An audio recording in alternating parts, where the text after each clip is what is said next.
আসসালামু আলাইকুম। তো আজকে আপনারা হেডলাইন এবং ব্যানার দেখে বুঝতেই পারছেন যে কি বলছি, যে খাদ্য তেল এটা মানে টোটাল অর্থনৈতিক নিষেধাজ্ঞা দিচ্ছে ভারত। তো এই জিনিসটা যাওয়ার আগে আপনাদেরকে দুইটা বিষয় একটু আলোচনা করি। সেটা হচ্ছে, আজকে আপনারা দেখলেন যে মার্কিন সরকার তারা বলেছে যে বাংলাদেশের খনিজ সম্পদ বা বাংলাদেশের যেসব সম্পদ সাগর গর্ভে বা ভূমিতে আছে এগুলো উত্তোলনের ব্যাপারে মার্কিন সরকারের সাথে চুক্তি নাকি একদম খুব ওয়েল অ্যান্ড গুড চুক্তি হয়েছে। তো এটা আপনি বলার কে স্যার? আপনি তো বলার দরকার নেই। ওয়েল অ্যান্ড গুড হয়েছে কি হয় নাই সেটা নির্ধারণ করবে বাংলাদেশের জনগণ। বাংলাদেশের জনগণ নির্ধারণ করবে যে চুক্তিটা বৈধ না অবৈধ, এবং কোন সরকারে করেছে। এটা কি বৈধ সরকার করেছে না অবৈধ সরকার করেছে, সেটা বাংলাদেশ বলবো। আপনি একবারই বলার দরকার কি? তার মানে ডাল মে কুছ কালা হ্যায়, তাই নয় কি ভাইরা? দ্বিতীয় কথা, আমরা হয়তো এই যে নির্বাচন, এই বাংলাদেশের প্রতিদিন লাশ পড়ছে, নদী নালাতে লাশ পাওয়া যাচ্ছে, এগুলোর চিন্তা করতে করতে একটা জিনিস আমরা সকলেরই না, কিছু কিছু ভাই বোনেরা হয়তো চোখ এড়িয়ে গেছে, সেটা হচ্ছে যে গুম কমিশন। এতদিন আমরা শুনতাম যে লক্ষ লক্ষ লোক গুম হয়ে গেছে। সেই গুম কমিশনের রিপোর্ট পেশ করেছে আজ থেকে 4-5 দিন আগে। ওই যে মহিলা একজন আছে, উনি সব পেশ করলো। ওখানে আবার পত্রিকাতে বড় বড় করে আসছে যে 1,500 লোক গুম হয়েছে, সেটার রিপোর্ট। এবং সেখানে সর্বশেষ আপনি যদি পুরো নিউজটা পড়েন, সেখানে যে দেখবেন যে ওনারা 1,500 লোক গুম হয়েছে বলার পরে 287 জন অরিজিনালি গুম হয়েছে বলে ওনার রিপোর্ট পেশ করেছেন। 287 জনকে পাওয়া যাচ্ছে না গত 16 বছরে। আচ্ছা ঠিক আছে, ওয়েল অ্যান্ড গুড, আমি ধরলাম। তো 287 জন যদি হয়, 300 জনই ধরলাম, বাকি 1200 জন কোথায়? এবং গুম কমিশনের এই রিপোর্টের মধ্যে প্রথম যেমন একজন গুম, সেটা হচ্ছে যে আপনার শিলং থেকে আসা আমাদের বিএনপির সালাউদ্দিন সাহেবের কথা। কেন?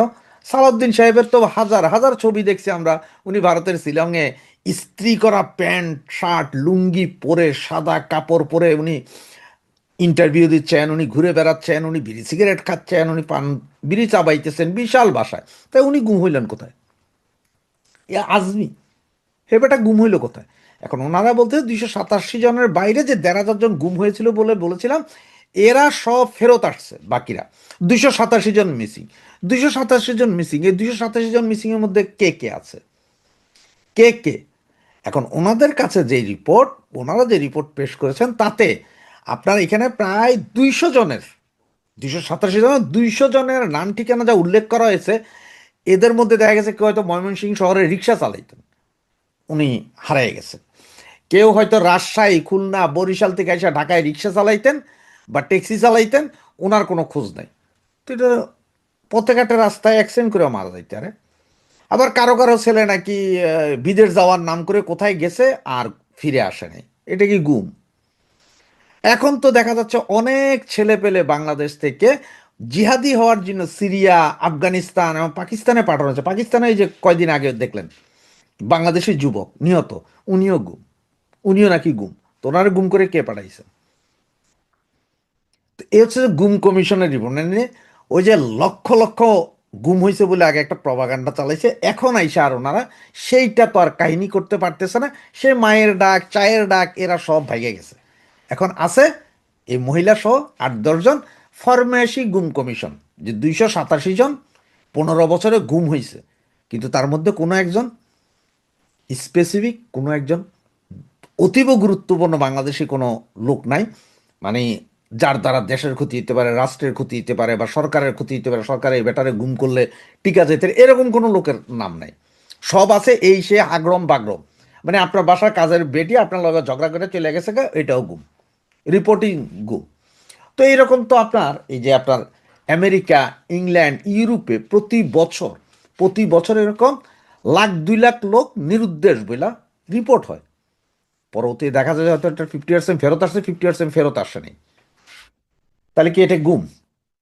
যেগুলো হচ্ছে ফরমেশন, এটা আমরা আমাদের অনেক ভাইরা হয়তো চোখে এড়িয়ে গেছে যে গুম কমিশন কি করছেন। যেখানে বলেছেন যে লাখ লাখ, পরে বললেন যে 1,500 নিউজ উঠছে কিন্তু 1,500 গুম হয়েছে। কিন্তু সেখানে দেখানো হচ্ছে যে সব ফেরত আসার পরে 267 জন এখনো গুম আছেন। কোথায় আছেন কেউ জানে না। তো এটা তো লিবিয়া দিয়া ইউরোপ পাচার হইতে যায় মারা গেছে বাঙালি, আছে না? আফগানিস্তান, সিরিয়া, পাকিস্তানে যায় যুদ্ধ করতে গেছে, আছে। এরকমই তো আছে, এছাড়া আর কি। তো এখন চলেন আসি যে ভারত খাদ্য এবং তেল সব কিছু বন্ধ করবে বলে এটা শোনা যাচ্ছে। আমি আসলে আপনাকে 100% গ্যারেন্টি দিতে পারবো না যে এটাই হচ্ছে, তবে শোনা যাচ্ছে সেটা হচ্ছে যে ভারত তো বৃহৎ দেশ, তো এরা যে কোনো সিদ্ধান্ত নেওয়ার আগে সমস্ত স্টেট যা আছে, যেমন কলকাতা, দিল্লি, চেন্নাই, আরও যা আছে, এদের মনে হয় 52টা না 53টা স্টেট আছে, এরকম কিছু একটা, বা আরও কমও হইতে পারে, সরি আমি জানি না এই বিষয়টা।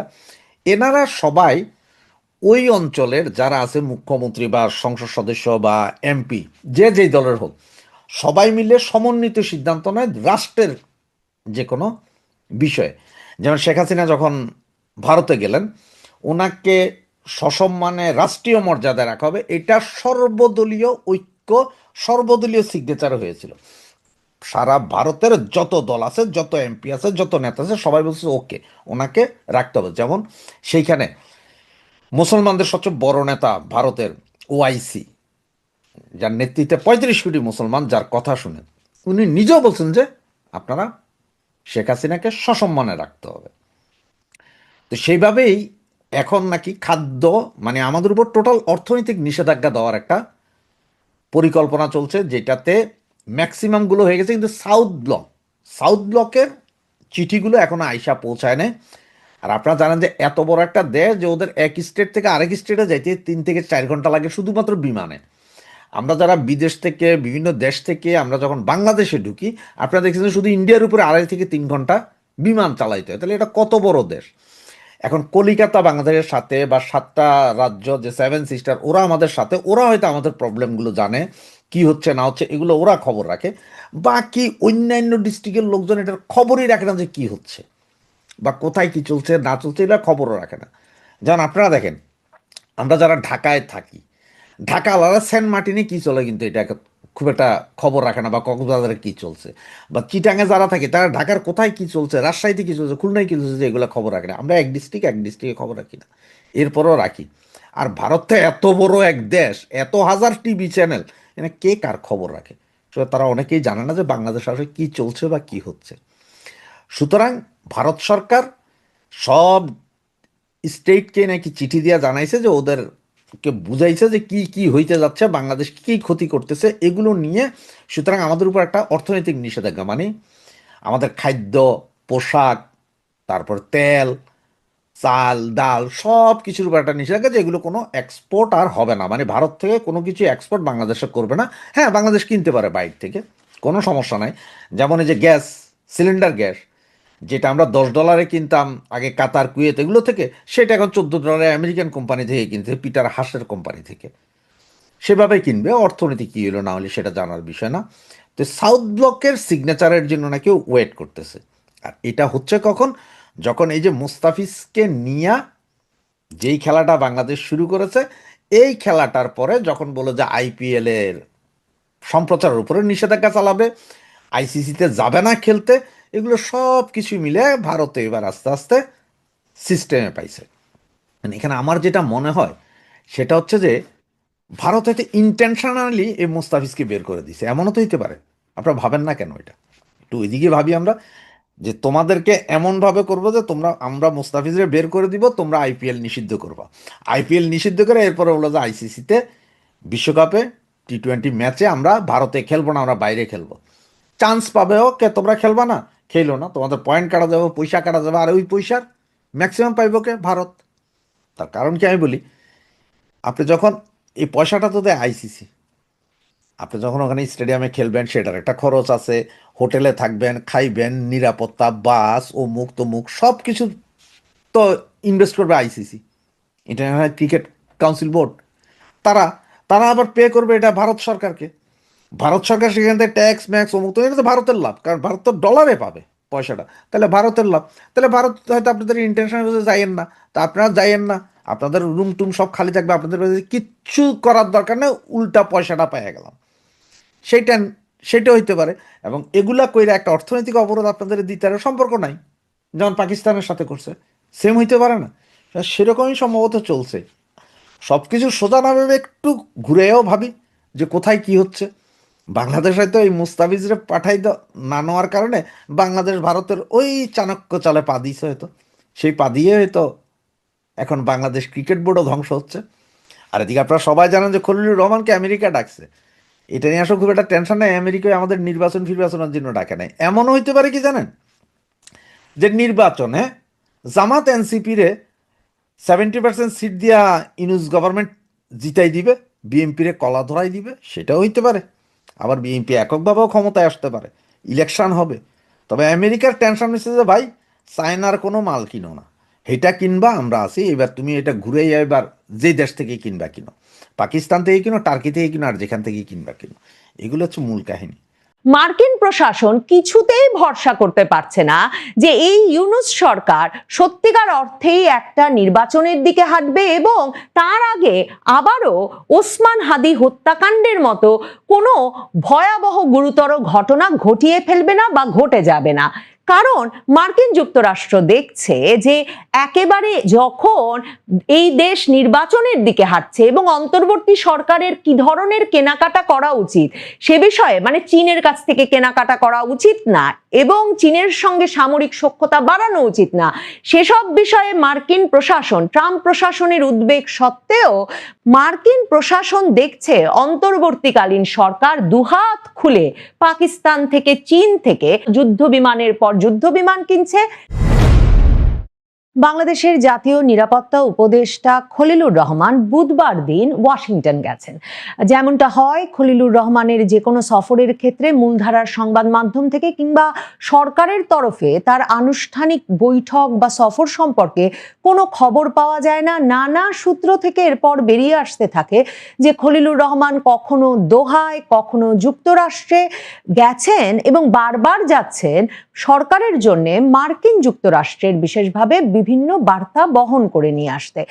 খলিলুর রহমান এ দফায় ওয়াশিংটন যাবার পর এখন দেখা যাচ্ছে যে তিনি পৌঁছে যাওয়ার পর মূলধারার সংবাদ মাধ্যমগুলো দূতাবাস সূত্রেই খবর জেনে সে খবর প্রকাশ করবার সাহস করছে। স্পষ্টতই বোঝা যাচ্ছে যে তাকে যে ওয়াশিংটনে বাংলাদেশের আসন্ন নির্বাচন সম্পর্কে আলোচনার জন্য ডেকে নিয়ে যাওয়া হয়েছে মার্কিন যুক্তরাষ্ট্র সরকারের তরফে, সেটা জানান দেওয়ারও চাপ আছে ডক্টর ইউনূস সরকারের ওপরে এবং সে কারণে জানা যাচ্ছে যে এ দফায় নির্বাচন বিষয়ে আলোচনা হবে, মার্কিন যুক্তরাষ্ট্রের কর্মকর্তাদের সঙ্গে আলোচনা হবে বাংলাদেশ এবং যুক্তরাষ্ট্রের বাণিজ্য বিষয়েও, বাণিজ্য শুল্কের বিষয়টি মাথায় রেখে।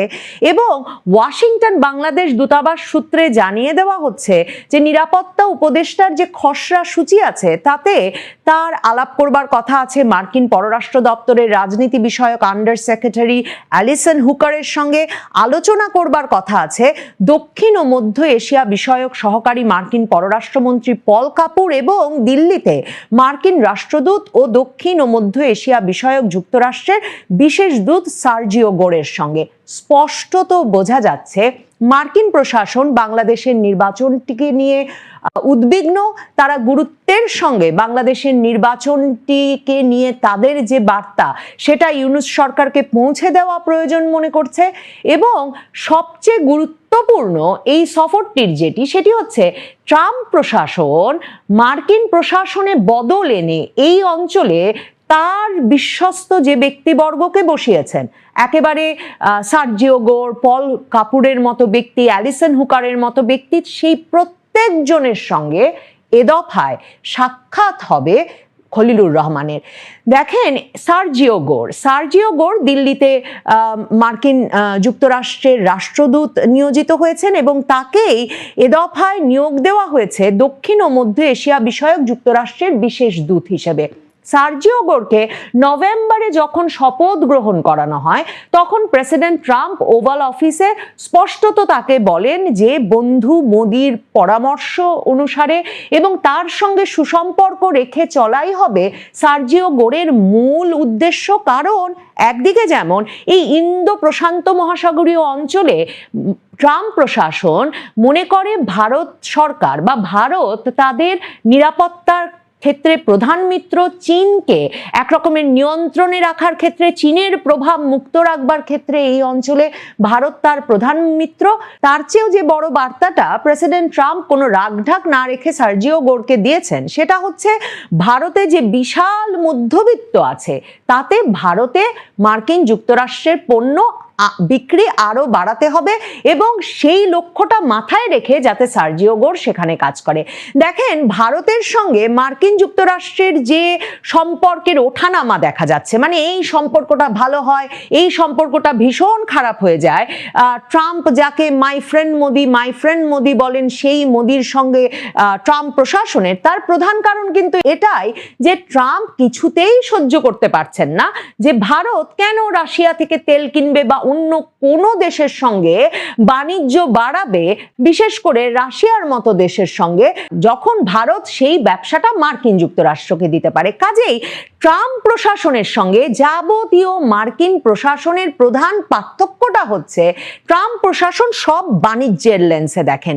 এই ইউনুস সরকার যেই মার্কিন প্রশাসনের এক রকমের উৎসাহে, সমর্থনে এবং পরিকল্পনায় বাংলাদেশে প্রতিষ্ঠিত হয়েছেন, মানে বাইডেন সরকার, সেই সরকারগুলো মানে এযাবৎকালের মার্কিন প্রশাসনের প্রধান একটা লক্ষ্য থাকতো রেজিম চেঞ্জের মাধ্যমে, মানে তারা যাদেরকে মার্কিন বিরোধী সরকার হিসেবে চিহ্নিত করত, শেখ হাসিনা স্পষ্টতই তাদের কাছে মার্কিন যুক্তরাষ্ট্রের স্বার্থ বিরোধী সরকার হিসেবে চিহ্নিত হয়ে এসেছে। ক্রমাগতভাবে মার্কিন যুক্তরাষ্ট্রের সঙ্গে আওয়ামী লীগ সরকারের সম্পর্কটা খারাপ হতে থাকায় সেই অবস্থায় তারা বরাবর মার্কিন স্বার্থ বিরোধী সরকার সরিয়ে মার্কিন স্বার্থ দেখবে এমন সরকার বসাতে চায়। এবং সেক্ষেত্রে মার্কিন যুক্তরাষ্ট্রের সরকারগুলো, বিশেষ করে অনেকেই বলেন ডেমোক্র্যাট সরকারগুলো, এমনকি সেক্ষেত্রে ওই সরকারের পতনের পর যদি উগ্রবাদের বিকাশ হয়, ইসলামী চরমপন্থার বিকাশ হয়, সেসব সরকারকেও মার্কিন সরকার বরাবর আশকারা দিয়ে এসেছে। ট্রাম্প প্রশাসন এ দফায় ক্ষমতায় এসেই ঘোষণা দিয়েছে যে তারা কিছুতেই এসব গণতন্ত্র আনতে বা রেজিম চেঞ্জ করতে উৎসাহ দেবে না। আর তার চেয়ে সবচেয়ে বড় যে কাজটা তারা ঠেকাবে সেটা হচ্ছে তারা ঠেকাবে ইসলামী উগ্রবাদের বিকাশ। সার্জিও গোর মানে আবারও মনে করিয়ে দেই, নয়াদিল্লিতে যে নতুন মার্কিন রাষ্ট্রদূত, যাকে দায়িত্ব দেওয়া হয়েছে দক্ষিণ ও মধ্য এশিয়ার যুক্তরাষ্ট্রের বিশেষ দূত হিসেবে, তিনি কিন্তু 22শে ডিসেম্বর মানে ওসমান হাদির মৃত্যুর পর প্রতিক্রিয়ায় যে ভয়াবহ সব ঘটনা ঘটলো, ডেইলি স্টার, প্রথম আলো, ছায়ানট ভাঙচুর, দীপু দাস হত্যা, এই সব ঘটনার পর সরাসরি ডক্টর ইউনুসকে ফোন করেছিলেন এবং সেই খবরটা প্রধান উপদেষ্টার দফতর থেকেই তখন কিন্তু জানানো হয়েছিল যে প্রধান উপদেষ্টা সার্জিও গোরকে এই বলে আশ্বস্ত করেছেন যে নির্বাচনটা তারা যথাসময়ে অনুষ্ঠিত করবেনই। কিন্তু কিছুতেই যে মার্কিন প্রশাসন সে ব্যাপারে আস্থা রাখতে পারছে না। এমনকি ওসমান হাদির ঘটনার পর খালেদা জিয়ার গুরুতর অসুস্থতার মধ্যে যুক্তরাষ্ট্র খুবই দ্রুততার সাথে তারেক রহমানকে দেশে ফিরিয়ে আনার ক্ষেত্রে তাদের সমর্থন দিয়ে তাকে দেশে ফিরিয়ে আনলেও তারা যে ভরসা রাখতে পারছে না যে ডক্টর ইউনুস সরকার সত্যি একটা নির্বাচনের দিকে হাঁটছে, তার একটা কারণ সার্জিও গোর দিল্লির মার্কিন রাষ্ট্রদূত হিসেবে শপথ নেওয়ার পরপরই কিন্তু তারই পরামর্শে বা ভারতের সঙ্গে তাদের আলোচনার প্রেক্ষিতে নভেম্বরে ভারতের নিরাপত্তা উপদেষ্টা অজিত দোভাল এই খলিলুর রহমানকে ভারতে ডেকে নিয়ে গিয়েছিলেন এবং তখনও এ খবর খুবই গুরুত্বপূর্ণ সূত্রে জানা গিয়েছিল যে সেই সভায়, মানে দুই নিরাপত্তা উপদেষ্টার মধ্যকার সভায় সার্জিও গোর কিংবা সার্জিও গোরের ঘনিষ্ঠ দূতেরা উপস্থিত ছিলেন এবং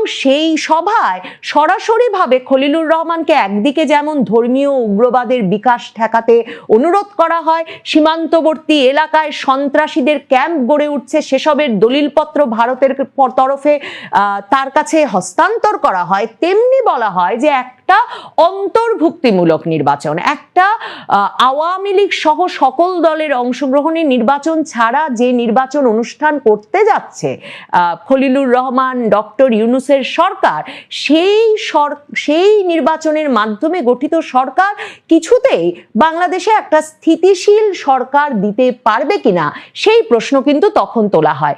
সেই আলোচনা সেখানে থেমে যায় এবং খলিলুর রহমানকে বলা হয় গিয়ে ডক্টর ইউনূসের সঙ্গে ঢাকায় আবারও আলোচনা করতে, এবং 5 দিন পরে তাকে উপস্থিত করা হয় আবার দোহায়।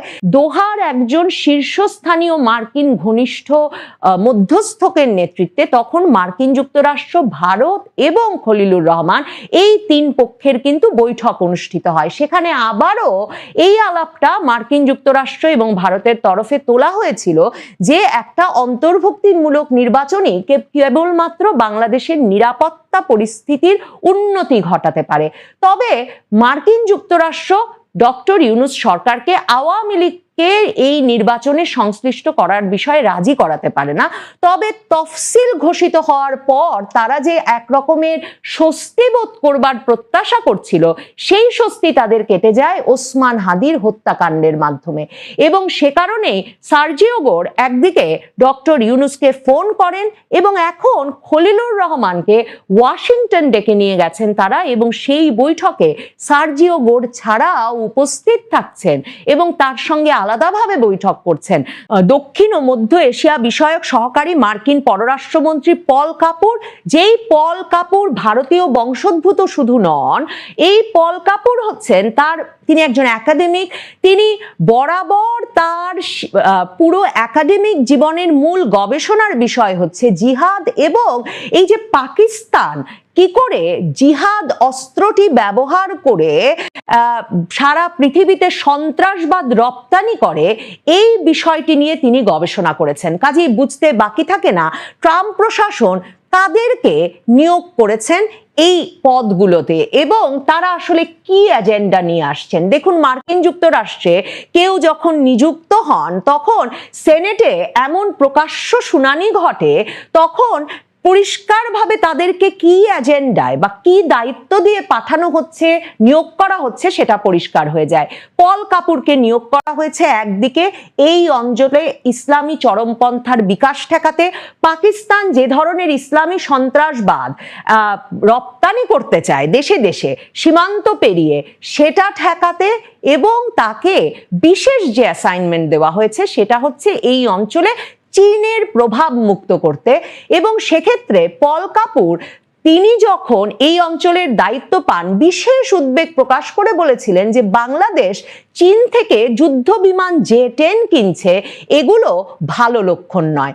মার্কিন যুক্তরাষ্ট্র ইউনূস সরকারের সঙ্গে যে তাদের কত দূরত্ব সেটা স্পষ্ট হয়, কারণ মার্কিন যুক্তরাষ্ট্র নতুন যে রাষ্ট্রদূতকে বাংলাদেশে পাঠাচ্ছে ব্রেন্ট ক্রিস্টেনসেন, তার শুনানির সময়ও কিন্তু সেনেটে এই আলাপ হয়েছে যে কমিউনিস্ট চীন থেকে সামরিক যুদ্ধাস্ত্র কিনছে এই বাংলাদেশের অন্তর্বর্তীকালীন সরকার, কি করে এই ঝুঁকি কমিয়ে আনা যাবে। তখন এই বাংলাদেশে এসে যোগ দেবেন কাজে যেই নতুন রাষ্ট্রদূত ব্রেন্ট ক্রিস্টেনসেন, তিনি এই প্রতিশ্রুতি মার্কিন সেনেটে দিয়ে এসেছেন যে তিনি বাংলাদেশকে বোঝাবেন চীনের সঙ্গে এই সামরিক সখ্যতা বাড়ানোর ঝুঁকি সম্পর্কে, এবং তিনি বলেছেন যে মার্কিন যুক্তরাষ্ট্র অধীর আগ্রহে একটা নির্বাচিত সরকারের সঙ্গে কাজ করার জন্য অপেক্ষা করছে এবং অপেক্ষা করছে যে শিগগিরই সেই নির্বাচনটা অনুষ্ঠিত হবে। মার্কিন প্রশাসন কিছুতেই ভরসা করতে পারছে না যে এই ইউনূস সরকার সত্যিকার অর্থেই একটা নির্বাচনের দিকে হাঁটবে এবং তার আগে আবারও ওসমান হাদি হত্যাকাণ্ডের মতো কোনো ভয়াবহ গুরুতর ঘটনা ঘটিয়ে ফেলবে না বা ঘটে যাবে না। কারণ মার্কিন যুক্তরাষ্ট্র দেখছে যে একেবারে যখন এই দেশ নির্বাচনের দিকে হাঁটছে এবং অন্তর্বর্তী সরকারের কি ধরনের কেনাকাটা করা উচিত সে বিষয়ে, মানে চীনের কাছ থেকে কেনাকাটা করা উচিত না এবং চীনের সঙ্গে সামরিক সখ্যতা বাড়ানো উচিত না, সেসব বিষয়ে মার্কিন প্রশাসন, ট্রাম্প প্রশাসনের উদ্বেগ সত্ত্বেও মার্কিন প্রশাসন দেখছে অন্তর্বর্তীকালীন সরকার দুহাত খুলে পাকিস্তান থেকে, চীন থেকে তো যুদ্ধ বিমানের পর যুদ্ধ বিমান কিনছে, তারা দেখছে জে-10 চীন থেকে কিনবার ঘোষণার পর এই সপ্তাহে বাংলাদেশ বিমান বাহিনীর প্রধান পাকিস্তানে গিয়ে ঘোষণা দিয়ে এসেছেন পাকিস্তান চীনের যৌথ কারিগরি সহায়তায় JF-17 যুদ্ধ বিমান কিনতে যাচ্ছে বাংলাদেশ সরকার। কাজেই ট্রাম্প প্রশাসন ইউনূস সরকারকে বিশ্বাস করতে পারে না।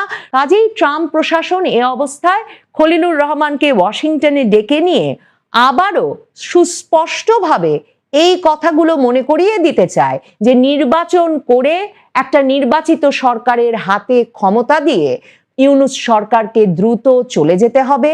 সেই সরকারটি কিছুতেই একটা ইসলামিক খিলাফত বা ইসলামী চরমপন্থার দিকে বাংলাদেশকে নিয়ে যেতে পারবে না, সেটা নিশ্চিত করতে হবে।